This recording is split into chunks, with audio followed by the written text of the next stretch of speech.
बिस्मिल्लाहिर्रहमानिर्रहीम। अस्सलामुअलैकुम। My name is Ali Raza and welcome to pen gravity. जी बच्चों, इस लेक्चर के अंदर हम लोग डिस्कस करेंगे जो हमारा टुडे डॉन न्यूज़पेपर है उसके एडिटोरियल्स को विद प्रैक्टिस क्वेश्चन। और आज जो डेट है वो है आज की 3 जुलाई 2026। ये रहे आपके जो एडिटोरियल्स और ओपिनियंस के सेक्शंस हैं। इस तरीके से होता है, हम लोग ये 3 एडिटोरियल्स जो हैं वो डिस्कस करेंगे। और वो 3 एडिटोरियल्स हैं क्या? आज का जो आपका न्यूज़पेपर है डॉन का, तो उसके अंदर बेटा ये 3 एडिटोरियल्स हैं, जिसके अंदर नंबर 1 है अनफिनिश्ड बिजनेस। इसके अंदर हम लोग federal government, provincial government, local government, 18th amendment और वर्ल्ड बैंक की एक रिपोर्ट है उसको डिस्कस करेंगे। ठीक है। सेकेंडली अब्यूज साइकिल है, इसके अंदर हम जो चिल्ड्रंस के साथ अब्यूज हो रही है उसको लेकर डिस्कशन करेंगे। और एक रिपोर्ट है वो डिस्कस करेंगे, फैक्ट्स एंड फिगर्स हमारे सामने आएंगे और गवर्नमेंट ने क्या किया और क्या करना चाहिए वो सारा कुछ इसके अंदर डिस्कस होगा। क्लोजिंग द गैप्स जेंडर जो है ना रिपोर्ट है, जेंडर गैप रिपोर्ट है। लेकिन ये जो जेंडर गैप रिपोर्ट है ये मोबाइल को सामने रखकर है कि औरतों और मर्दों के दरमियान जो मोबाइल इस्तेमाल का यूजेज है वो कितना डिफरेंस क्या है, कितने मर्द ज़्यादा मोबाइल यूज़ कर रहे हैं, औरतों से बेहतरी हुई है या नहीं हुई। सेकेंडली इसको हम कनेक्ट करता है writer with the economy of Pakistan. तो ये 3 एडिटोरियल्स हैं, इनको हम स्टेप बाय स्टेप डिस्कस करेंगे। बाकी तरीकाकार मेरा वही होगा जिसके अंदर मैं फर्स्ट ऑफ ऑल आपके साथ मेन आइडिया डिस्कस करूंगा जो इसके अंदर लिखा गया है। मेन आइडिया देने के आपको डिलीवर करने के बाद मैं फिर डिटेल जो है उसके अंदर जो राइटर ने दी है वो डिस्कस करूंगा। और सबसे जो इम्पोर्टेंट चीज़ होगी कि वो होगा एग्ज़ाम, कि ये जो डाटा आपके साथ डिस्कस किया गया है क्या ये डाटा कहीं एग्ज़ाम में यूज़ हो सकता है। अगर हो सकता है तो कहाँ पर हो सकता है, जैसे इंग्लिश ऐसे है, करंट अफेयर्स है, ये किस टॉपिक के अंदर यूज़ हो सकता है, तो वो मैं आपके साथ डिस्कस करूंगा। ठीक है जी। तो इस तरीके से हम आज के जो एडिटोरियल्स हैं उनको डिस्कस करेंगे। बाकी आप लोग जो है इसके बाद पूरा कोर्स इंशाल्लाह ये वाला जो है आपको फ्री ऑफ कॉस्ट जो है वो डिलीवर किया जाएगा। लेकिन उसमें यह है कि आप लोगों ने एप्लीकेशन जो है उसको इंस्टॉल कर लेना है फ्रॉम गूगल प्ले स्टोर से, क्योंकि जो पूरा कोर्स है वो वहाँ पर बनाया जाएगा। यहाँ पर भी आपको कुछ लेक्चर्स दिए जाएंगे लेकिन वहाँ पर आपको कंप्लीट कोर्स दिया जाएगा। तो आप लोगों ने इसको एप्लीकेशन को ज़रूर वहाँ से इंस्टॉल कर लेना है पेन ग्रेविटी की गूगल प्ले स्टोर से। और वेबसाइट को आप लोग विजिट करें, उसके अंदर आपको डॉन ओपिनियंस के जो एनालिसिस हैं 2024 के वो मिल जाएंगे, 2025 के मिल जाएंगे। इसके अलावा करंट अफेयर्स का कोर्स जो है मैं बना रहा हूं वो आपको मिल जाएगा। ये कोर्स कंप्लीट है, बाकी कोर्स जो हैं इसके वो इन प्रोसेस हैं, जैसे जैसे वो कंप्लीट होते जाएंगे यहाँ पर आपको शो होना शुरू हो जाएंगे। ठीक है, तो चलें शुरू करते हैं जी। फर्स्ट आपका है अनफिनिश्ड बिजनेस। तो सबसे पहले इसका आइडिया मैं आपके साथ शेयर कर देता हूँ। आइडिया बहुत सिंपल सा है और वो ये है कि वर्ल्ड बैंक ने एक रिपोर्ट दी। उस रिपोर्ट के अंदर वर्ल्ड बैंक ये कहता है कि आज से 16 साल पहले यानी कि 16 इयर्स पहले पाकिस्तान के अंदर 18th कॉन्स्टिट्यूशनल अमेंडमेंट जो है वो हुई थी। ठीक हो गया। अब वो अमेंडमेंट बेटा यानी कि 2010 में ये अमेंडमेंट हुई। आसफ अली जरदारी साहब उस वक्त प्रेसिडेंट ऑफ पाकिस्तान थे। ठीक है। और इसी अमेंडमेंट के थ्रू जो 7th NFC अवार्ड भी दिया गया। अब इसका जो मकसद क्या था, इसका मकसद ये था कि जो फेडरल गवर्नमेंट है उससे पावर्स लेकर नीचे प्रोविंशियल गवर्नमेंट्स को देना और फिर प्रोविंशियल गवर्नमेंट्स की कुछ पावर्स नीचे लोकल गवर्नमेंट को देना, ताकि जो एक कंसंट्रेशन ऑफ पावर है जो कुछ लोगों के हाथ में रहती है वो नीचे तक दी जा सके। और उससे क्या होगा, उससे सूबों का जो आपस में इख्तलाफात हैं वो कम हो जाएंगे। उसमें किसी सोसाइटी के अंदर जैसे लोकल गवर्नमेंट मजबूत होगी तो किसी भी बेस के ऊपर, मजहब की बेस के ऊपर, नस्ल की बेस के ऊपर, कलर की बेस के ऊपर, किसी भी बेस के ऊपर जो है आपस में टकराव नहीं होगा, लड़ाई झगड़ा नहीं होगा। तो मुल्क जो है वो इंटीग्रेट रहेगा, यानी कि मजबूत होगा, इकट्ठा रहेगा, टूटेगा नहीं। तो ये काम जो है 16 इयर्स पहले किया गया, यानी कि फेडरल के पास सारी पावर्स थी, उनमें से कुछ पावर्स प्रोविंशियल गवर्नमेंट को और फिर कुछ पावर्स लोकल गवर्नमेंट को दी गई। लेकिन रिपोर्ट ये कहती है कि 16 ईयर गुजर गए लेकिन इस अमेंडमेंट के ऊपर इंप्लीमेंटेशन नहीं की गई प्रॉपरली। तो ये चीजें इसके अंदर वो डिस्कस करता है कि इंप्लीमेंटेशन क्यों नहीं की गई, क्या रीजन थी और उसका क्या रिजल्ट हमारे सामने आता है। बाकी ज़ाहिर है इसने तो जो लिखा है थोड़ा बहुत लिखा है, इसके अलावा जो चीज़ें हैं जो आपको एग्ज़ाम में भी हेल्पफुल रहेंगी वो भी, और क्यों नहीं दी गई वो एक्स्ट्रा चीज़ें भी मैं आपके साथ शेयर करूंगा, ठीक है। तो ये इसके अंदर एक हल्का सा इसका ओवरव्यू कह लें या मेन आइडिया इसके अंदर ये वाला है, ठीक है। अब आ जाते हैं हम लोग इसकी डिटेल के ऊपर। तो डिटेल के ऊपर जो है बेटा, ये इस पूरे के पूरे आपके एडिटोरियल की डिटेल है। डिटेल में सिंपल से क्या है जी, 18th जो है अमेंडमेंट 7th एमएनएफसी अवार्ड जो है, ये जैसे अभी मैंने एक्सप्लेन किया 2010 के अंदर, यानी कि 16 इयर्स पहले जो है ये काम किया गया था, ताकि जो है पावर्स जो है लोकल गवर्नमेंट को दी जाए। 7th एनएफसी अवार्ड बेसिकली पैसों की तकसीम के हवाले से था। अगर अभी आप लेक्चर सुनने के बाद यूट्यूब के ऊपर सर्च करें एनएफसी अवार्ड और आगे पेन ग्रेविटी का रेफरेंस लिखें, तो वहां पर आपको ये वीडियो मिल जाएगी जिसमें मैंने डिटेल में डिस्कस किया हुआ कि एनएफसी अवार्ड क्या है। इसलिए मैं यहाँ पर आपका टाइम वेस्ट नहीं करूंगा, ठीक है। आप वहां से उसको सुन सकते हैं, ठीक हो गया जी। अच्छा, तो वर्ल्ड बैंक की रिपोर्ट आती है 16 इयर्स के बाद, वो कहता है कि क्या वीकनेसेस रही और क्या यानी कि बेहतरी रही। वीकनेसेस में होना क्या चाहिए था कि इस अमेंडमेंट के बाद होना ये चाहिए था कि जो पावर्स हैं और फंक्शंस जो हैं वो ट्रांसफर होने चाहिए थे प्रोविंसेस को, यानी कि फेडरल गवर्नमेंट से नीचे ट्रांसफर होने चाहिए थे। एक काम तो ये होना चाहिए था। फाइनेंशियल रिसोर्सेज जो हैं वो प्रोविंसेस को मिलने चाहिए थे, और इसके अलावा जो लोकल गवर्नमेंट है उसको भी मजबूत होना चाहिए था। ये चेंजेस क्या हुई हैं? राइटर पूछता है कि ये चेंजेस होनी चाहिए थी, तो क्या ये चेंजेस हुई हैं? तो वर्ल्ड बैंक की रिपोर्ट क्या बताती है कि क्या ये चेंजेस हुई हैं या नहीं हुई हैं, वो बताती है आपको। तो सबसे नंबर 1 पर वो कहता है कि ये चीजें जो हैं इसमें ये हुआ है कि ट्रांसफर हुआ है increase but federal spending and low. अच्छा, इसमें मैं आपको सादा देखें, पावर्स और फंक्शंस नीचे ट्रांसफर हुए हैं, फेडरल गवर्नमेंट से नीचे प्रोविंशियल गवर्नमेंट को मिले हैं। उसकी अगर आप बेटा एग्जांपल लें ना, क्योंकि राइटर ने जाहिर जितनी स्पेस है उसने उतना ही लिखना है, बहुत ज़्यादा वो लिख नहीं सकते, लेकिन चलें हमारे पास तो स्पेस है ना बोलने की, हम तो बोल सकते हैं ना, बता सकते हैं ना। तो अब उसमें क्या है कि आपके पास, जैसे मैं एग्जांपल देता हूं, पुलिस डिपार्टमेंट है। पुलिस डिपार्टमेंट पहले फेडरल के अंदर आता था, फेडरल के कंट्रोल में था, लेकिन 18th कॉन्स्टिट्यूशनल जो अमेंडमेंट है उसके बाद ये हर प्रोविंसेस को दे दिया गया। यानी कि जैसे अब पंजाब पुलिस बन गई, सिंध पुलिस बन गई, तो हर एक सूबे के कंट्रोल में उसकी पुलिस है, यानी कि उसका सीएम उसको कंट्रोल कर रहा है, ठीक है। फिर इसके बाद सेकंड एक डिपार्टमेंट है, जैसे आपके पास एजुकेशन का डिपार्टमेंट है, ये भी सूबों को दे दिया गया, पहले ये भी नहीं था। फिर इसके बाद थर्ड डिपार्टमेंट जैसे आपका हेल्थ का डिपार्टमेंट है, ये भी सूबों को दे दिया गया। तो मतलब कि कुछ चेंजेस हुई, ऐसा नहीं है कि कुछ नहीं हुआ। तो सूबों को तो दे दिया गया, लेकिन सूबों ने आगे लोकल गवर्नमेंट्स को नहीं कुछ दिया। लोकल गवर्नमेंट बॉडीज जो आपके नाजम्स हैं, नायब नाजम हैं, काउंसलर्स हैं, इनके इलेक्शंस होने थे, इनकी बॉडीज बननी थी, और मेयर आपका जो है जिस तरह से बनता है वो बनना था, लेकिन आपके मुल्क में प्रॉपर इलेक्शंस नहीं करवाए गए। उसकी ये बातें अपने गौर से सुन लेनी है। उसकी बेटर रीजंस जो हैं, अगर आपको बहुत ज़्यादा खंगाल लें तो 2 रीजंस आपको मिलती हैं। एक आपकी ब्यूरोक्रेसी और दूसरा आपकी प्रोविंशियल गवर्नमेंट। आपकी प्रोविंशियल गवर्नमेंट जो है वो नहीं चाहती कि पाकिस्तान के अंदर लोकल गवर्नमेंट्स मजबूत हों। क्यों नहीं चाहती? इसलिए नहीं चाहती कि फिर एमपीए के जो फंड हैं वो आपको लोकल गवर्नमेंट को देने पड़ेंगे। जो एमपीएस के पास होते हैं, जो मेंबर्स होता है आपकी प्रोविंशियल असेंबली का, वो अपनी मर्जी से पैसे खर्च करता है, अपनी मर्जी से ठेके देता है, टेंडर देता है, गलियां बनवाता है, रोड बनवाता है।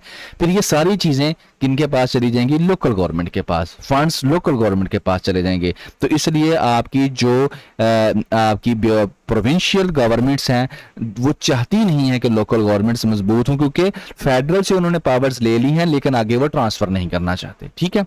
दूसरी है बेटा आपकी ब्यूरोक्रेसी। अब ब्यूरोक्रेसी इस वक्त अगर लोकल गवर्नमेंट मजबूत हो जाती है तो आपका जो डिप्टी कमिश्नर है या आपका जो कमिश्नर है वो जो लोकल गवर्नमेंट का मेयर है या जो नाज़म है उसको जाकर जवाबदेह होगा।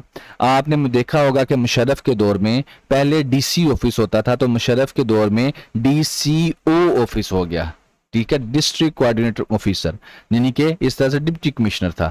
तो मतलब क्या है कि डीसीओ होने से क्या हो गया? वो अंडर हो गया, जवाबदेह हो गया। किसको जवाबदेह हो गया? वो जवाबदेह हो गया लोकल गवर्नमेंट के नाज़म को, वो जवाबदेह हो गया लोकल गवर्नमेंट के मेयर को। तो ये अब ब्यूरोक्रेट्स के लिए ये बड़ी शर्मिंदगी की बात है। वो इसको अपनी समझ लें कि वो समझते हैं कि हम ये आम मोहल्ले वालों के अब जाकर उनको जवाब देंगे, तो वो भी नहीं चाहते कि पाकिस्तान के अंदर जो फेडरल गवर्नमेंट सॉरी जो लोकल गवर्नमेंट है वो मजबूत हो। ठीक है, इस तरह से देखें ना, वो जवाब किसको देते हैं, आपके प्रोविंशियल मिनिस्टर्स को जवाब देते हैं या फेडरल मिनिस्टर्स को जवाब देते हैं, किसी छोटे मोटे बंदे को तो जवाब देने नहीं होते। ठीक है, तो ये कुछ एक तो ये पावर्स की रीजन, सेकेंडली रिसोर्सेज के जो ब्यूरोक्रेसी के पास फंड्स हैं मुख्तलिफ प्रोजेक्ट्स के लिए, ज़ाहिर है फिर उनके ऊपर भी लोकल गवर्नमेंट की लुक आफ्टर होगी।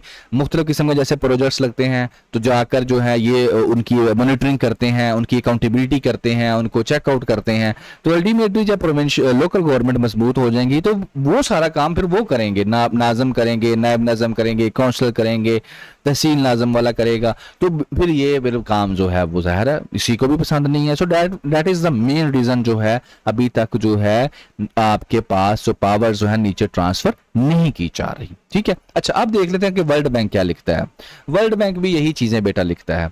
वर्ल्ड बैंक भी यही कह रहा है कि आपने नीचे पावर्स नहीं दी। बाकी यह है कि वो फैक्ट्स एंड फिगर्स के हवाले से जरा कर देता है कि डिसिप्लिन फेडरल। अच्छा इसमें अब ये क्या है कि एनएफसी फार्मूले के तहत जो है पैसे जो है नीचे, जो एनएफसी जब आप सुन लेंगे ना आपको ज़्यादा समझ आ जाएगा, नेशनल फाइनेंस कमीशन, इसके तहत जो फेडरल गवर्नमेंट के पास अमाउंट है वो नीचे प्रोविंसेस को तो दे रही है। ठीक है, लेकिन उसकी वजह से जो फेडरल गवर्नमेंट है उसके पास पैसा कम होना शुरू हो गया है।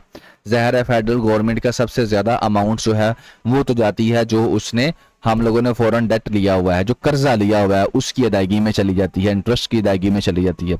उसके बाद डिफेंस का बजट है वहां पर अच्छी खासी अमाउंट चली जाती है। तो अब यहाँ पर थोड़ी सी एक्स्ट्रा आपको बात बता दूं कि अब जो नई कॉन्स्टिट्यूशनल अमेंडमेंट होनी है उसमें यही किया जाना है कि जो एनएफसी अवार्ड है उसको चेंज करने की कोशिश की जाएगी। ठीक है, अगर आप जो प्रोविंशियल गवर्नमेंट जो पंजाब की है उसका आप लोग बजट देखें ना तो उसके अंदर उन्होंने क्या किया है, सरप्लस में आपका बजट कुछ बिलियन सरप्लस में है। उन्होंने जो प्रोविंशियल डेवलपमेंट की जो है ना प्रोजेक्ट्स हैं उनके ऊपर स्पेंडिंग्स कम कर दी हैं, नंबर 1। फिर वेलफेयर के जो प्रोजेक्ट्स हैं जिस तरह से एजुकेशन है, हेल्थ है, उसकी स्पेंडिंग्स कम कर दी हैं। क्यों? उन्होंने एक जवाब दिया है कि हम लोगों ने पैसे देने हैं, किसको देने हैं, हम लोगों ने पैसे फेडरल गवर्नमेंट को देने हैं जी इकट्ठे करके। अब ये क्यों था?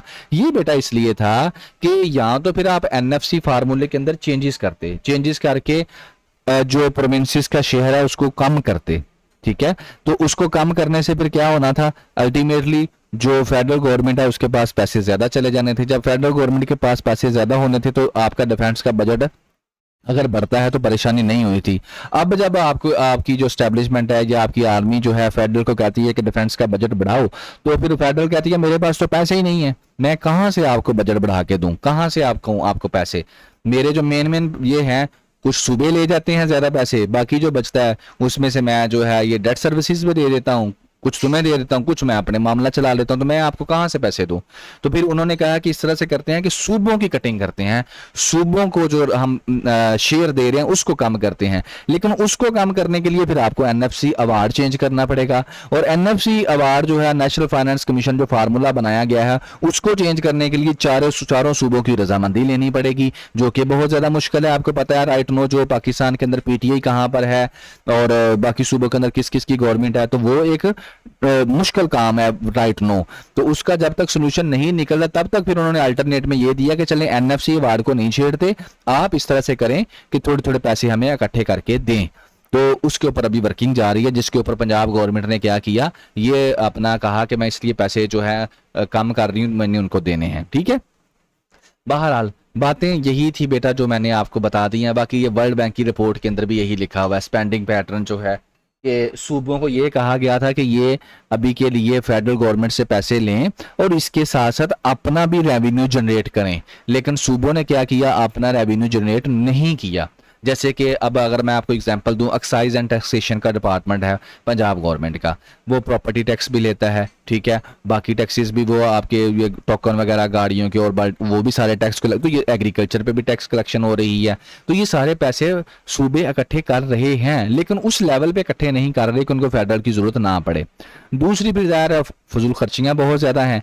तो जो एक था ना प्लान कि एनएफसी वार्ड के थ्रू आपको पैसे देते हैं, बाकी आप लोग अपने भी पैसे जो है रेवेन्यू जनरेट करने की कोशिश करें, तो सूबों ने उस तरफ कोई इतनी ज़्यादा मेहनत नहीं की। सूबों ने फेडरल गवर्नमेंट से पैसा लिया और आराम से खर्च किया, और इसके अलावा उन्होंने कुछ नहीं किया। तो उसकी अब परेशानी सामने आ रही है, जिसको वो अभी ये स्पेंडिंग पैटर्न्स में कहते हैं कि 80% तकरीबन जो प्रोविंशियल स्पेंडिंग्स हैं वो सैलरीज के अंदर चली जाती हैं, ब्यूरोक्रेसी को दे दी जाती हैं, उनके ये जो आपकी शान शौकत के ऊपर पैसा खर्च होता है।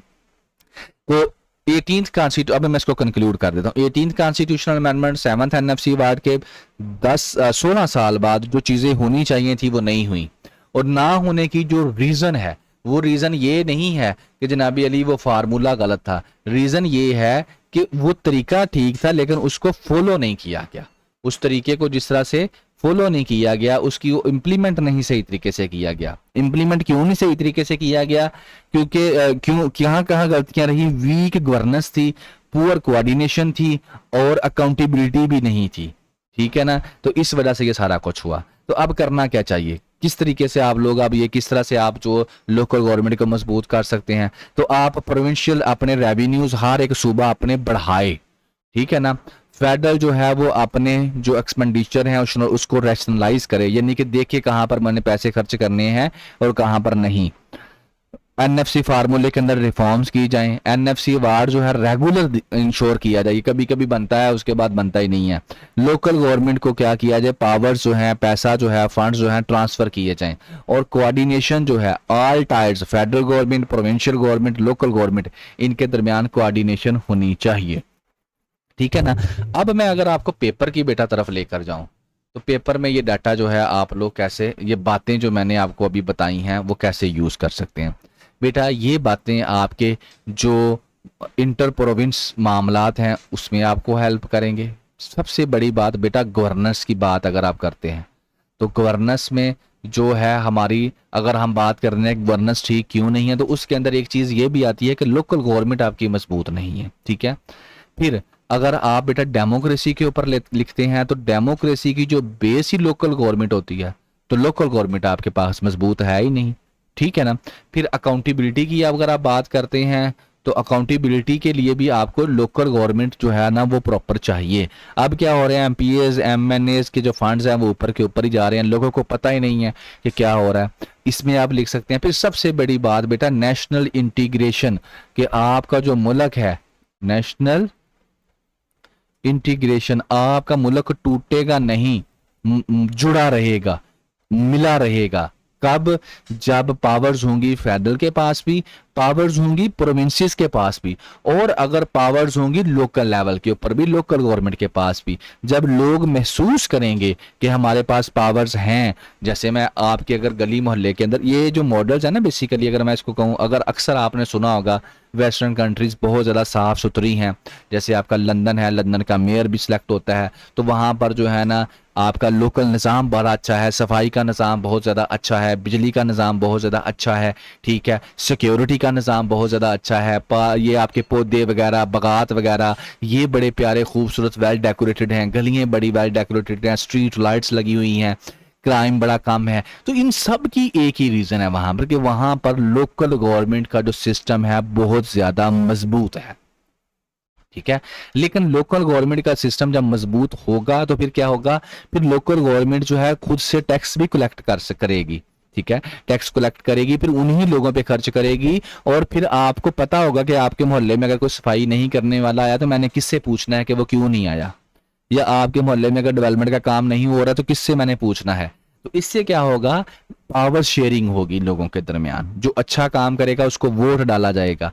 तो ये एक बड़ा मजबूत स्ट्रक्चर बनता है, और ये आपको नेशनल इंटीग्रेशन भी आपकी होती है। आपका पहले बांग्लादेश टूट के क्यों अलहदा हुआ, जो आपका ईस्ट पाकिस्तान था बांग्लादेश, यही प्रॉब्लम थी कि वो कहते थे कि पैसे हम कमा रहे हैं, खा तुम लोग रहे हो।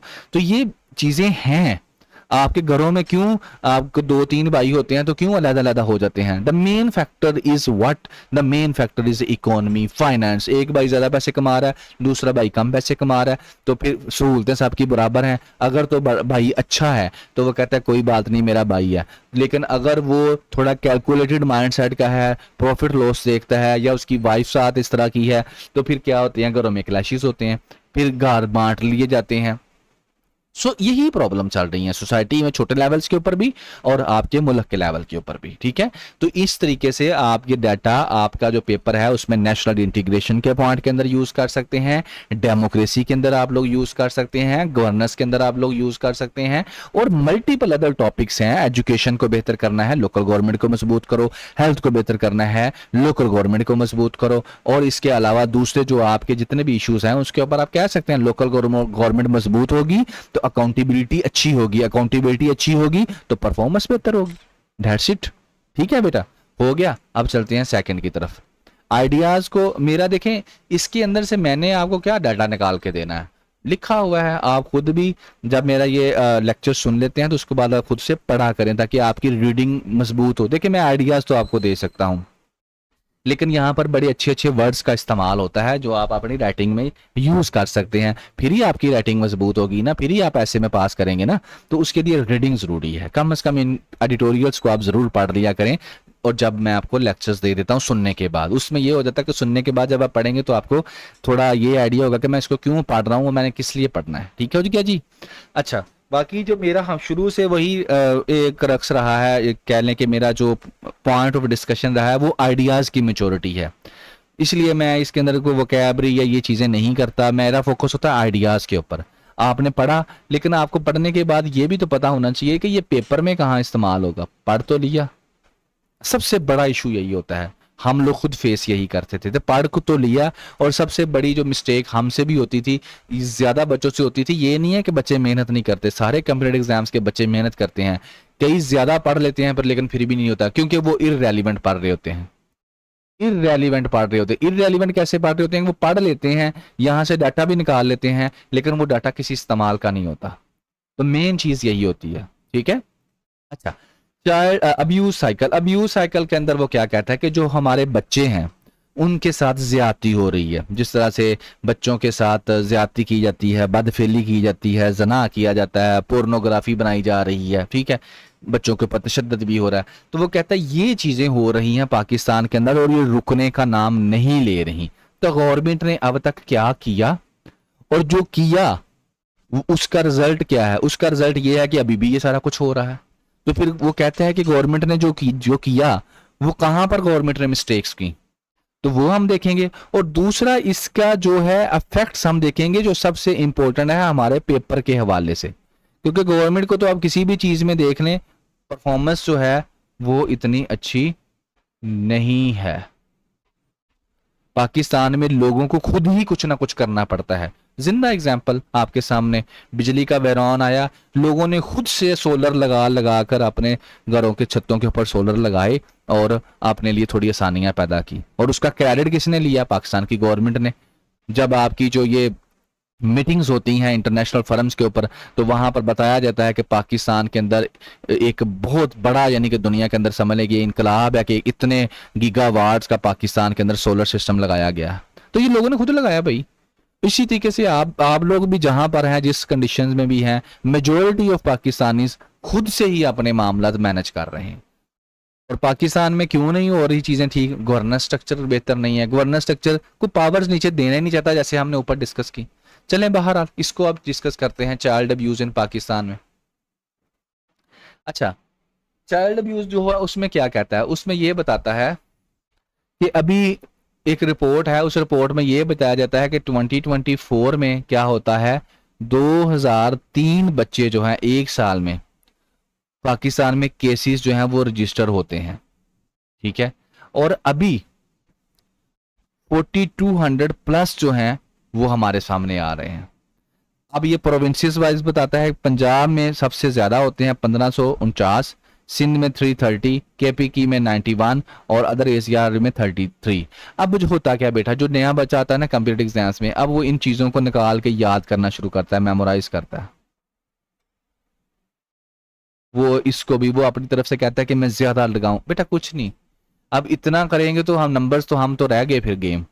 इसको जरूरत नहीं है याद करने की। हाँ, अगर आपके पास ये मेन फैक्ट, आप थाउजेंड्स का वर्ड यूज कर सकते हैं, या आप लोग अगर यूज करना है कोई याद रह जाए तो ठीक है, अदरवाइज अगर आप इस तरह से फैक्ट्स एंड फिगर्स हर चीज के याद करेंगे तो it's become quite difficult for you. लेकिन फिर भी अगर आप मेन वर्ड जो है वो यूज करना चाहे, मेन जैसे ये वाला है तो काफी है यही वाला, ठीक है। तो ये बेटा इतनी अब्यूज बच्चों के साथ हो रही है पाकिस्तान के अंदर। अब जो सिस्टम बनाया है ये फेल हो गया है। फेल क्यों है? रिफॉर्म्स बहुत ज्यादा कर दी गई हैं, ठीक है ना। यानी कि ये चीज जो मैं अब आपको जुमला बोलने लगा हूं, ये बेटा आप हर एक नेगेटिव एक्टिविटी जो पाकिस्तान के अंदर हो रही है उसमें लिख सकते हैं। और ये जुमला ये है कि लाज बहुत ज्यादा बना दिए गए हैं, ठीक है, लेकिन उनके ऊपर इंप्लीमेंटेशन नहीं हो रही। फिर एक वर्ड कन्विक्शन रेट, यानी कि जो सजा मिलती है, जैसे कि 100 मुजरम पकड़ा गया 100 केसेस के अंदर, उसमें से सिर्फ 2 या 3 को सजा होगी, बाकी सारे आजाद हो जाएंगे। अब ये चीज ना सिर्फ इस केस में हो रही है, जो आपके दूसरे जैसे वुमेन राइट्स की वायलेशंस है, वुमेन का रेप है, उसमें भी यही कुछ हो रहा है। तो यहां पर फिर क्या होता है कि आप ये वाला जो रेट है, वर्ड है ना, इसको बेटा लिख लो, याद कर लो, कन्विक्शन रेट ये बहुत लो है पाकिस्तान के अंदर। उससे क्या होता है, क्रिमिनल्स 100 में से 97 जो है, या फॉर हम एग्जांपल देते हैं इस तरह से बेटा कि 100 केसेस रजिस्टर हुए, उसमें से हम समझते हैं कि 50 वो थे जिन्होंने वाकई ही क्राइम किया। 50 में से अगर सिर्फ 3 बंदों को सजा होती है और 47 जो है आजाद कर दिए जाते हैं, तो ये जो 47 है, आपका क्या ख्याल है, ये बाहर जाकर क्या बाज आएंगे? इनका तो और हौसला बढ़ेगा, ये तो जाकर फिर क्रिमिनल एक्टिविटीज वही करेंगे। तो इसको हम कहते हैं कन्विक्शन रेट पाकिस्तान में बहुत ज्यादा लो है, ठीक है। रिफॉर्म्स बहुत ज्यादा हैं। फिर अगला, लॉ एग्जिस्ट करते हैं बट इंप्लीमेंटेशन ही नहीं है। ये चीज भी है, वुमेन राइट्स में देख लें, एजुकेशन में, हेल्थ में, थ्योरेटिकली हर चीज मौजूद है, प्रैक्टिकली कुछ भी नहीं है। इन्फोर्समेंट नहीं है भाई जी, यानी कि आपकी जो पुलिस फोर्स है वो उस लेवल की इन्फोर्समेंट नहीं कर पाती, और आपकी सोसाइटी के अंदर खामोशी भी है। अगर लोग कहते हैं यार बिस्ती होगी, अगर आप किसी को पता चलेगा किसी की लड़की का रेप हो गया तो बताएंगे, तो लोग चुप रहते हैं, ठीक है ना। तो past promises and alerts have failed to bring real change. तो कहता है कि पिछली गवर्नमेंट ने बहुत प्रोमिसेस किए, लेकिन क्योंकि 2025 का डाटा यही बताता है कि रेट केसेस बढ़े हैं, तो इसका मतलब है कि जितने भी प्रोमिसेस 2024 में हुए थे वो उनका कोई फायदा नहीं हुआ।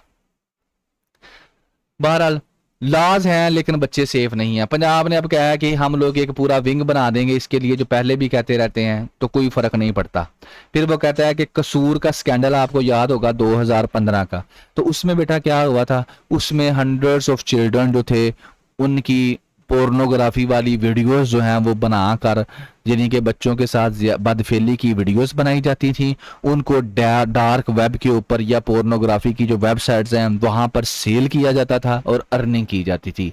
और ये हो कहां पर रहा था, ये जनाब अली कसूर के अंदर हो रहा था। तो 2015 में ये स्कैंडल हमारे सामने आता है, तो उसके ऊपर फिर गवर्नमेंट जो भी करना चाहती थी किया, लेकिन उसका रिजल्ट ये निकला कि कोई फर्क नहीं पड़ा। 2018 में एक ज़ैनब अंसारी बच्ची थी छोटी, उसका रेप करके उसको मार दिया गया। जिस तरह अभी थोड़े दिन पहले आपने खबर सुनी होगी कि सरगोदे के अंदर एक बच्ची के साथ, छोटी सी बच्ची, उसके साथ ज्यादती करके उसको मार दिया गया, ठीक है ना। तो बेटा यहां से फिर आप देखें कि कैसे लोग हैं हम लोग कैसे तरक्की करेंगे, क्या अल्लाह ताला हमसे खुश होगा? वैसे न्यूट्रल होकर सोचें कि बच्ची क्या है, बच्चे फरिश्ते होते हैं, यानी कि हमारी सोसाइटी के अंदर इस तरह के लोग मौजूद हैं। मैं सबको तो नहीं कह रहा, सारे तो नहीं है, लेकिन इस तरह के लोग हमारी सोसाइटी के अंदर मौजूद हैं कि जो इस लेवल पे चले जाते हैं, तो फिर क्या होगा हमारा, ठीक है। बहरहाल तो ये केसेस हुए, तो अभी भी कुछ नहीं हुआ। बहरहाल वो कहता है कि इसके जो मेन इम्पैक्ट्स क्या हैं। बेटा इम्पैक्ट्स के ऊपर अगर मैं जाऊं तो ज़ाहिर बच्चे जिसके साथ ये ज्यादती होती है उसका मेंटल लेवल जो है वो डिस्टर्ब हो जाता है, ठीक है। वो बच्चा पढ़ाई में या अपने फ्यूचर को लेकर एजुकेशन के अंदर इतना अच्छा परफॉर्म नहीं करता, ठीक है ना। सारी जिंदगी के लिए ट्रॉमा उसके साथ जो है ये कि लग जाता है, साइकोलॉजिकल मरीज बनता बच्चा वो बन जाता है। तो ज़ाहिर है जब आपकी सोसाइटी में ये बच्चे बड़े होंगे, जवान होंगे, साइकोलॉजिकल मरीज होंगे, तो फिर आपकी सोसाइटी कैसे ग्रो करेगी? आप कैसे नई दुनिया के साथ मुकाबला कर सकेंगे जब आपके नफ्सियाती बच्चे पैदा करेंगे इस तरह की हरकतें कर करके? वो नफ्सियाती बच्चे फिर क्या करेंगे? फिर ज़ाहिर है वो भी कुछ गलत एक्टिविटी ही करेंगे, कोई क्रिमिनल एक्टिविटी कर देंगे, और क्या करेंगे? कोई इन्वेंशन तो नहीं ना करेंगे। तो मतलब ये बच्चे जो हैं, इस तरह के जो बच्चे होंगे, हमें फिर उनको लिए क्या करना है? पहले तो हमें स्ट्रिक्ट लॉज बनाने हैं जो, और उनको इम्प्लीमेंट भी करना है, सिर्फ बनाने नहीं है।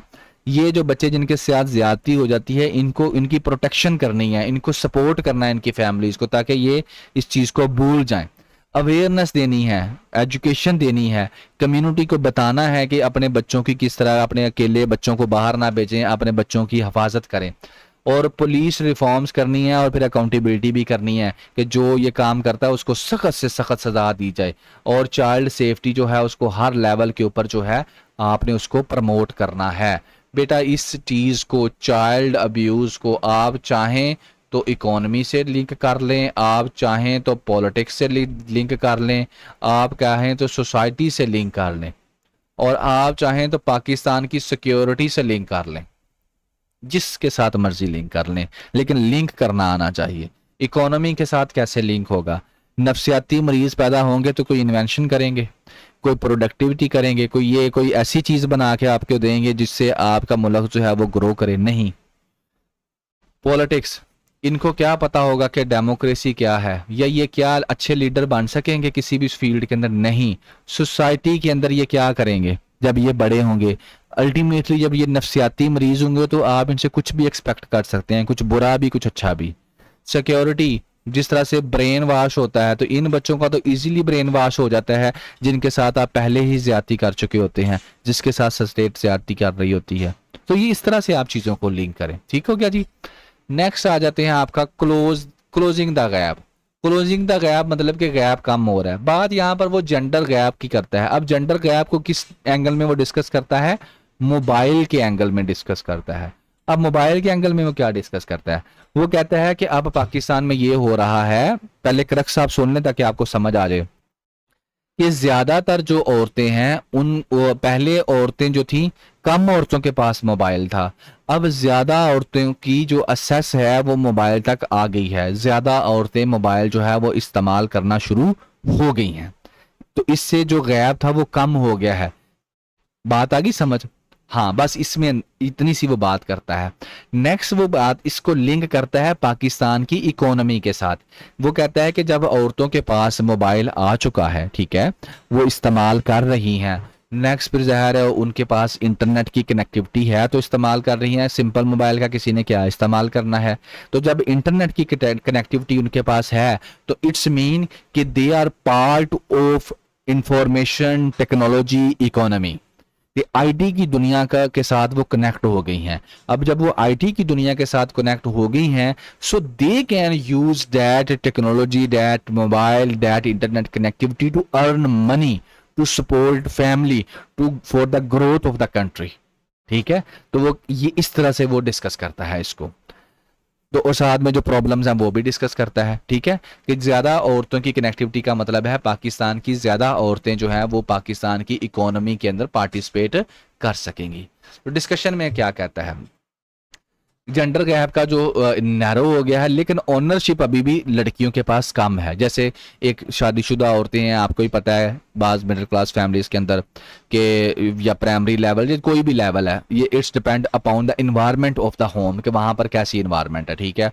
तो उसमें क्या है कि कई और उनके पास अपने मोबाइल्स नहीं होते तो वो अपने हस्बैंड का मोबाइल यूज़ कर रही होती हैं, कुछ अपने भाई का मोबाइल थोड़ी देर के लिए फेसबुक चला ली, टिकटॉक चला ली, या सोशल मीडिया प्लेटफॉर्म्स को चला लिया और उसके बाद रख दिया। तो वो उनका इस्तेमाल कर रही होती है, उनके पास ओनरशिप नहीं होती लेकिन दे कैन यूज़।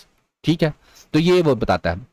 बहरहाल वो यहाँ पर कायद आज़म के बारे में कोट करता है कि कायद आज़म ने यही कहा था कि जनाब अली, औरतें जो हैं जब शाना बशाना चलेंगी तो फिर क्या होगा, पाकिस्तान ग्रोथ करेगा। अब इस शाना बशाना का मतलब यही था कि जब मर्द काम कर रहे हैं तो औरतें भी पार्टिसिपेट करें, वो भी काम करें। ठीक है? बाहर पॉजिटिव चीज़ क्या है? पॉजिटिव चीज़ ये है बेटा कि 2024 के अंदर 25% जेंडर गैप था, अब 8% है। मतलब कि जहां पर अगर यानी कि 92 लड़कों के पास मोबाइल है तो 8 पर सॉरी, जहां पर 100 लड़कों के पास मोबाइल है वहां पर 92 लड़कियों के पास मोबाइल है। तो ये कम हो गया। पहले ये था कि जहां पर 100 लड़कियों के पास मोबाइल था वहां पर जो है 75 और लड़कियों के पास मोबाइल था। तो अब लड़कियों के पास मोबाइल का होना या उनका यूजेज जो है वो काफ़ी ज़्यादा हो गया है कि यानी कि औरतों के पास इंटरनेट की फैसिलिटी, मोबाइल की फैसिलिटी जो है वो तो बढ़ गई है कि इतनी औरतें यूज़ करना शुरू हो गई हैं, लेकिन ऑनरशिप अभी भी कम है कि 2/3 ऑफ वुमेन ऑन करती हैं। जहां पर यानी कि 2/3 का मतलब ये है कि तकरीबन 66% औरतों के पास सिर्फ मोबाइल है, उनका अपना है। ठीक हो गया, ये एक डाटा है, आप इसको सुन लें। इसके ऊपर आपने बहुत ज़्यादा खपना नहीं है, ना हमने इसको पेपर में यूज़ करना है, इसका क्रक्स पेपर में यूज़ करना है और वो क्रक्स मैं आपको एंड पे बता दूंगा। ठीक है, इसको बस आप सुन लें आराम से। Any women assess internet via someone else phone, ठीक है, ये बता दिया। बैरियर फॉर वुमेन वही फैमिली डिसअप्रूवल है, फैमिली जो है वो नहीं पसंद करती कि लड़कियां मोबाइल यूज़ करें।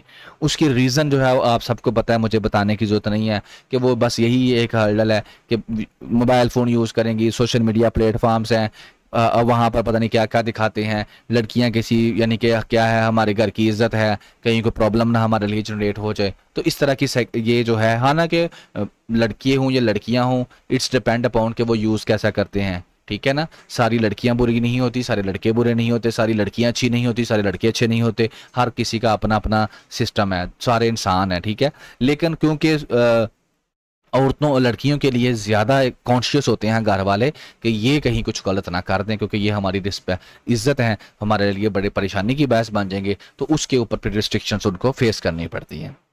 अच्छा, कॉमन चैलेंज दोनों के लिए क्या है? कॉमन चैलेंज ये है कि डिजिटल लिटरेसी नहीं है, डिजिटल स्किल्स भी नहीं है। मोबाइल भी है, कनेक्ट इंटरनेट भी है, सब कुछ है, लेकिन उसको इस्तेमाल करके पैसे कैसे कमाने हैं दोनों को नहीं पता। पुअर कनेक्टिविटी, नेटवर्क इशू, आपको पता ही है पाकिस्तान में जो कनेक्शन का हाल है, इंटरनेट का जो पीछे हालात वाकयात हुए, तो गवर्नमेंट क्या करती है, इंटरनेट की कॉस्ट में बहुत ज़्यादा है, महंगा है पाकिस्तान के अंदर, और साथ में डिवाइसेस भी महंगी हैं।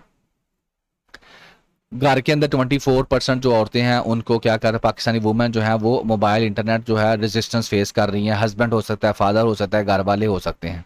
करना क्या चाहिए गवर्नमेंट को? करने में सिंपल यही कहता है कि ऐसी स्कीमें बनाएं जिसके तहत औरतों को मोबाइल फ़ोन दिए जाएं, उनको सपोर्ट किया जाए ताकि ज़्यादा से ज़्यादा औरतों के पास मोबाइल फ़ोन आ जाए। ठीक है, उसके बाद डिजिटल लिटरेसी प्रोग्राम औरतों के लिए शुरू किए जाएं, जो ऑलरेडी शुरू हैं उनको डिप्लोमे वगैरह करवाए जाएं जैसे वो पैसे कमा सकें। और फिर gatekeeping, change attitude around gatekeeping, यानी कि जो कल्चरल बैरियर्स हैं उनको रिमूव किया जाए, औरतों के बारे में उनको आज़ादी थोड़ी प्रोवाइड की जाए, यानी कि लोगों को अवेयरनेस दी जाए कि बच्ची जो होती है वो भी जो समझदार बच्ची होती है वो कोई गलत काम नहीं करती, कोई गलत स्टेप नहीं लगाती।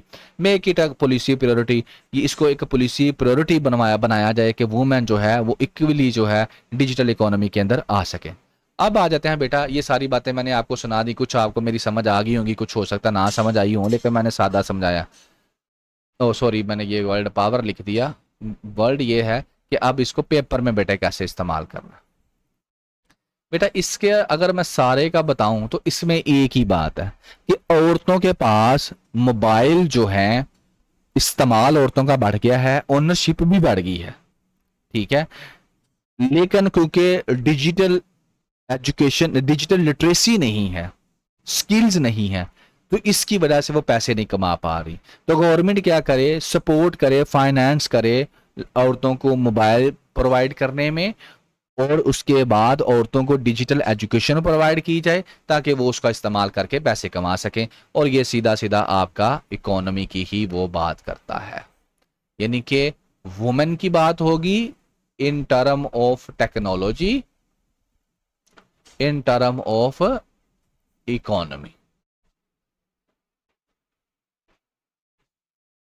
यहां पर मैं सिर्फ एक बात करूंगा, आप मेरी उस बात से एग्री हो भी सकते हैं या नहीं भी हो सकते।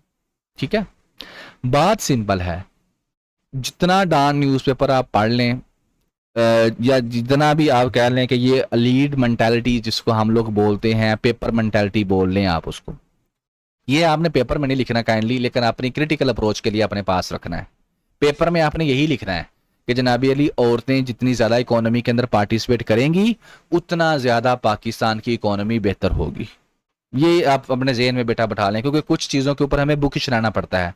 हम अगर उसके ऊपर कंट्राडिक्ट करेंगे तो हमें ऑर्थोडॉक्स कह दिया जाएगा, हमें इंटरव्यू के अंदर वो अजीब नज़रों से हम देखेंगे। तो हमें इंटरव्यू में या पेपर में हमें थोड़ा सा बुकिश, थोड़ा सा क्रिटिकल रह के काम करना पड़ता है। बिल्कुल हर चीज़ के ऊपर आप छांटा कांटा नहीं कर सकते, फिर काम ख़राब हो जाएगा। फिर क्योंकि हमारा मकसद एग्ज़ाम पास करना है, हमारा मकसद किसी के साथ वो फड्डा डालना नहीं है। बात सिर्फ इतनी है कि देखो यही लिखा हुआ आपको मिलेगा कि जितनी ज़्यादा औरतें जाएंगी काम करने के लिए, नौकरी करने के लिए, जॉब्स करने के लिए, पैसे कमाने के लिए, उतना ज़्यादा इकोनॉमी बेहतर होगी। ठीक है, बात बिल्कुल इसमें कुछ गलत नहीं है। ज़ाहिर है जिस घर में एक बंदा काम करने वाला है, अगर उस घर की औरत भी काम कर रही है तो पैसे ज़्यादा कमाएंगे, इसमें तो कुछ गलत है ही नहीं। उनके मामलात अच्छे हो जाएंगे, बिल्कुल ठीक है। उसके बाद अगर मुल्क में औरतें जिस तरह चाइना में है काम करेंगी ज़्यादा से ज़्यादा तो इकोनॉमी ज़ाहिर है वो भी बेहतर हो जाएगी, ये भी ठीक है। अब आ जाते हैं इसके दूसरे रुख की तरफ। अब दूसरा रुख जो है ना वो बहुत एक समझ लें कि अब एक औरत है, वो शादीशुदा है, उसके बच्चे हैं, ठीक है, और ये प्रैक्टिस है बेटा, आप इसको आपको पता, अपने इन्वायरमेंट में आपने देखी होगी। अब क्या हो रहा है, चाइल्ड केयर सेंटर बने हुए हैं, माँ जो है वो जॉब के ऊपर जा रही है, जॉब पे जाने से पहले उस बच्चे को ड्रॉप कर दिया जाता है चाइल्ड केयर सेंटर में, और उसके बाद वापसी पर उसे वहां से पिकअप कर लिया जाता है, पिक करके घर ले आते हैं, और इस तरीके से उस बच्चे की ग्रोथ होती है। नो डाउट वो जो फैमिली है वो फाइनेंशियली बड़ी मजबूत हो जाती है, लेकिन finance is not only thing कि जिससे आप ये कंसिडर कर सकें कि आप प्रोग्रेस कर रहे हैं। क्योंकि जो सक्सेस है, जो कामयाबी है, ये सिर्फ पैसा नहीं है। नो डाउट हम लोगों ने या पूरी दुनिया में यही बनाया हुआ है, पैसा ही कामयाबी है, लेकिन सक्सेस जो है, रिज़्क जो है, वो सिर्फ पैसा नहीं है। अब मैं जो बात करने लगा हूं वो ये बात है, मेरे ख्याल में जो औरत घर में है और वो अपने बच्चों की केयर कर रही है या उनकी तरबियत कर रही है, उनको टाइम दे रही है, घर को संभाल रही है, वो उस मर्द से जो बाहर जाकर पैसे अर्न कर रहा है वो उससे बहुत ज़्यादा काम कर रही है। क्योंकि जो बाहर से काम करके आता है उसके एक वक्त में उसका काम ख़त्म हो जाता है, लेकिन ये जो जॉब है ये 24/7 है, ये तो ख़त्म ही नहीं होती। और अपने बच्चों की केयर करना, उनको संभालना, उनको तरबियत करना, ये मेरे ख्याल में इतना इम्पोर्टेंट काम है कि अगर ये काम हो जाए तो आपकी सोसाइटी के अंदर जो सोशल लेवल्स हैं वो ख़त्म हो जाए।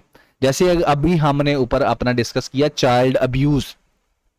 चाइल्ड अब्यूज में उन बच्चों के साथ जो ज्यादती करने वाले हैं वो कौन है, वो इंसान है। वो किस सोसाइटी के हैं, वो हमारी सोसाइटी के हैं। वो कौन बच्चे हैं, ये वो वाले हैं जिनके वालिदैन ने उनकी तरबियत नहीं की, ये वो वाले हैं जिनके वालिदैन ने उनको टाइम नहीं दिया, उनके साथ टाइम स्पेंड नहीं किया, उनको अच्छी एजुकेशन नहीं दी, उनकी तरबियत नहीं की, और they are part of such type of criminal activities. No, तो इसका मतलब है कि अगर वालिदैन या माएँ जो हैं वो अच्छी तरबियत करती हैं तो उससे क्या होगा, ये बच्चे जो हैं ये बड़े होकर आपकी सोसाइटी के प्रोडक्टिव मेंबर्स बनेंगे, और प्रोडक्टिव हर एंगल से प्रोडक्टिव होंगे।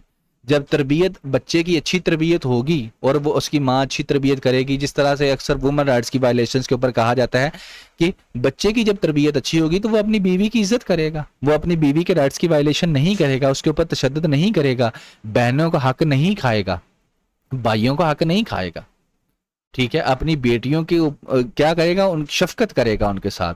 तो ये सब कैसे होगा, जब किसी की तरबियत होगी। तो तरबियत करने वाली जब काम पे चली जाएगी पैसे कमाने के लिए, क्योंकि तरबियत पैसों से तो नहीं होनी, तरबियत तो तब होगी जब टाइम देंगी, ठीक है ना।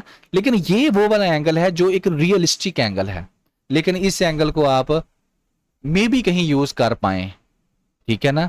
लेकिन ज्यादातर जो एक अलीड माइंडसेट है वो इसको नहीं मानता, वो एक ही चीज को मानते हैं, पैसा कमाओ, अमीर बनो, and you will afford everything, that's it.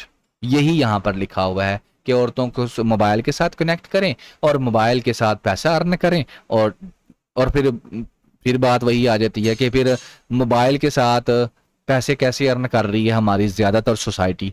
Memes बना रही हैं, टिकटॉक बना रही हैं, घर वालों को दिखा रहे हैं, फैमिली को दिखा रहे हैं, फिर बीइंग अ मुस्लिम आ जाके बातें फिर वहीं ख़त्म होती हैं। I am not going to discuss this more, बस यहाँ पे ख़त्म करता हूँ। पेपर मेन चीज़ है, पेपर तो पेपर के एंगल में यही है कि ठीक है जी, औरत भी काम करे और मर्द भी काम करे और अपना जो है वो पैसे जो है वो कमाएं और अपनी ज़िंदगी को बेहतर बनाएं। ठीक हो गया। बाकी अगर किसी एंगल में ये जो बातें हैं इस्तेमाल हो सकें तो आप इस्तेमाल ज़रूर कीजिएगा। बाकी एप्लीकेशन आप लोग इंस्टॉल करें और इंशाल्लाह वी आर ट्राइंग बेस्ट कि आपको डेली लेक्चर प्रोवाइड किया जाए। थैंक यू वेरी मच और दुआ में याद रखिएगा। इंशाल्लाह ज़िंदगी रही तो नेक्स्ट लेक्चर में फिर हाज़िर होंगे। अल्लाह हाफिज़।